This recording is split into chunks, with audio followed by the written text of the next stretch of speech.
Hello mga kareal, may gagawin tayo ngayon. Ito, nabaklas ko na. Dalawa po ito.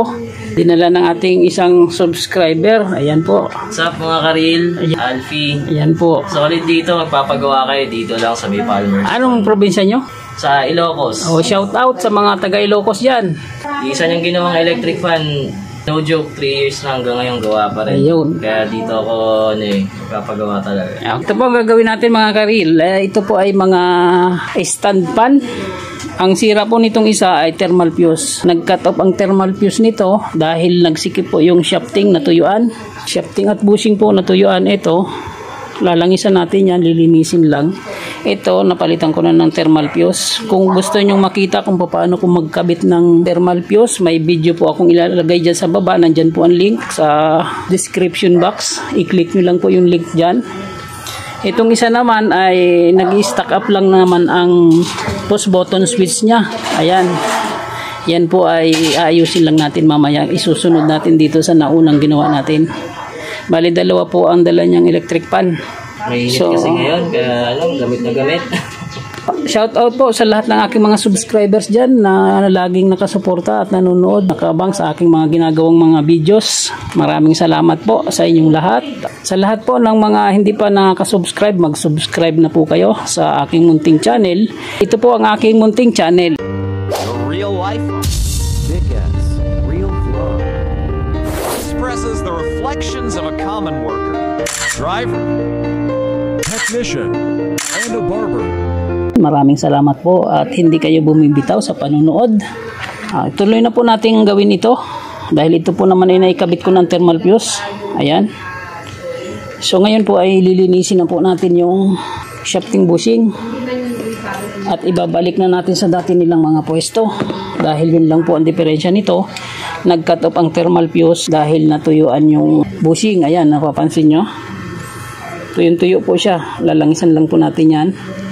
At yung shafting po ay pwede pa yan. Pakikinisin lang natin po ito ng liha. So, linisan lang muna natin ng paintbrush.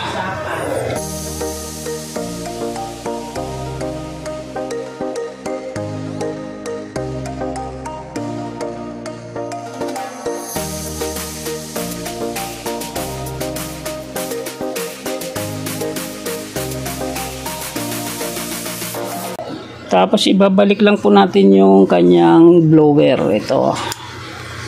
Kabilaan po may blower ito. Ingay yung background ko doon, dinig yun. Pasensya na po kayo at merong nag-uusap sa loob na mga kababaihan. Medyo maingay sila. Pasensya na po mga kareal. Tayo po ay nandito. Malapit lang sa kanila. Pakalagay ng blower. Dagdagan lang po ng isang spacer na manipis dito. Ayan.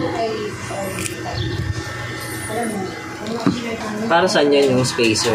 Para ma-timing mo yung distansya doon sa bushing sa likod at bushing sa harap. Dito, para maano. Doon mo matatiming kung sakto na yung distansya ng atrasolong niya. Ganun pa. Hindi pwedeng sikip siya, hindi pwedeng dikit na dikit. Kailangan mayroon distance na maliit. Para hindi constricted yung... Yan. Sukatin lang po natin dito. Pag nakita na natin na naka-align na yung kanto ng rotor at saka kanto ng core, okay na po yon. Sukatin din po natin yung front housing dito sa bandang unahan. Tingnan natin kung tama na yung setting. Pag hinila, yan, may distansya, tama lang po yan. Yung nahihila ng konting space, okay na po yon. Tapos pag inalog natin, taas baba, kaliwa kanan, dapat walang alog. Kasi kung may alog, hindi po siya iikot o ugong lang yan. Ngayon, lagyan na po natin ng langis. Matagal ka na rin nagagawa, no? Ng mga, matagal na. Experiencado na ako dito. True experience ka talaga gagaling dyan, no? Ito hindi naman tinuro ng ganito sa school.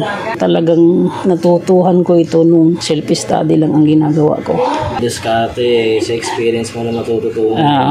Sa una, trial and error ako na pag kinabit ko, ayaw na gumana. Yan yung mga problema na na-experience ko nung unang nagpa-practice ako nito. Doon malalaman. Di ngayon, ang gagawin ko, ito troubleshoot ko ngayon yung bakit hindi siya gumagana. Doon nag-umpisa na na-experience ko yung mga error. May problema pala. Minsan, depende sa sa setting, yung pala, may ginagawa pa ditong reset para ikot ng matining. Kasi minsan higpit ito. Ibalik na natin yung 4 na tornilyo sa bawat kanto. Pansin ko lang kasi may electric fan kami dati, mga stand fan na mga talagang taon eh. Yung mga gawa ngayon medyo iba na yung Mga alloy karamihan na, lalo na yung mga brand na hindi masyadong kilala. Mga mura, Shopee, ganyan. Hindi katulad ng mga branded, matitibay. Mga tanso, Tanso ang mga stator windings. Yung iba kasi ngayon, aluminum na yung mga windings. Sabi standard na yung mga wire. Tsaka pansin mo in general, mga gamit dati matitibay talaga. Kasi parang yun yung competition dati, di ba? Mga strategy ng mga manufacturer, matibay ang gawa. Mahal naman ang pagbenta nila kasi hindi nga nasisira kaagad. Yung iba naman, mura mong binili. Magpapamura ka din pala. Ang problema, hindi tumatagal lang 1 taon, nandun na kaagad sa junk shop ang takbo ng mga nabili nila. Disposable halos. Kaya minsan kung may budget ka na din naman bumili ka na ng medyo sa branded ka na para sure ka. Masira man, pag ni-repair, madali lang yun kasi konti lang ang papalitan. Hindi katulad sa mga hihinang klaseng electric fan. Pag nagpalit ka, halos lahat. Parang ganun din ang magagastos mo isipin mo. Kaya pag nagtitipid, mag-iisip muna kung dapat pang tipirin o tsaga sa pag-ipon para makabili ng mamahali na matibay.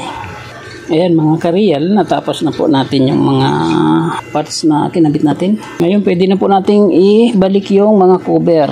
Linisan muna bago takipan. Ito kasi matagal na nakatambak Sabi ko baka kaya pang buhayin Ito, ikabit lang po natin ang cover.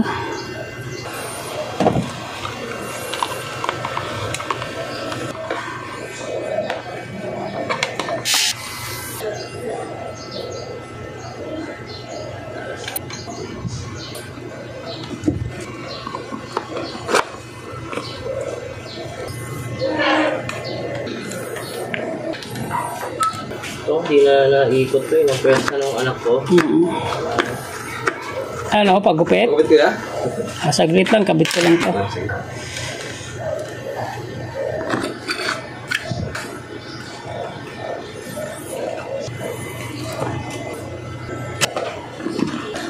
Okay, tapos na ang ating electric fan.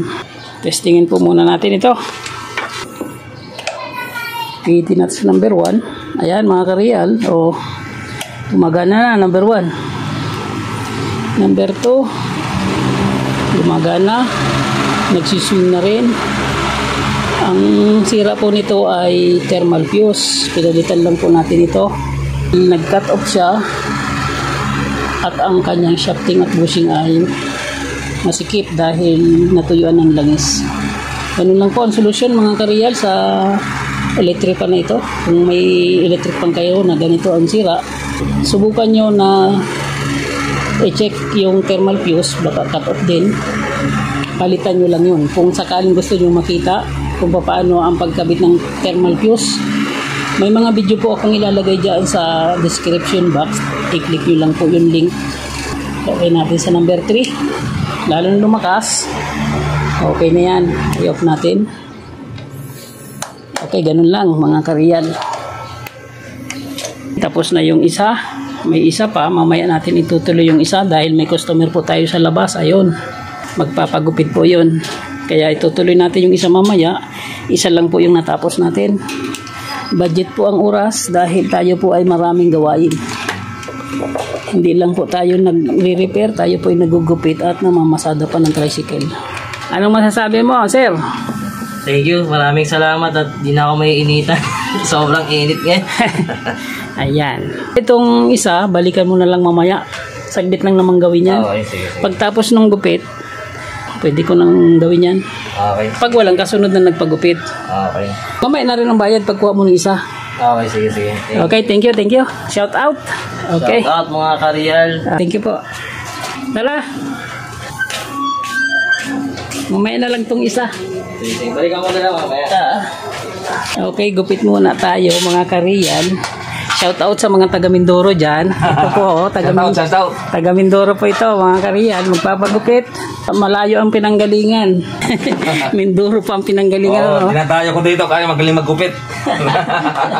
Dito na lang muna mga ka-reals. Shout out sa inyong lahat at maraming salamat po. God bless.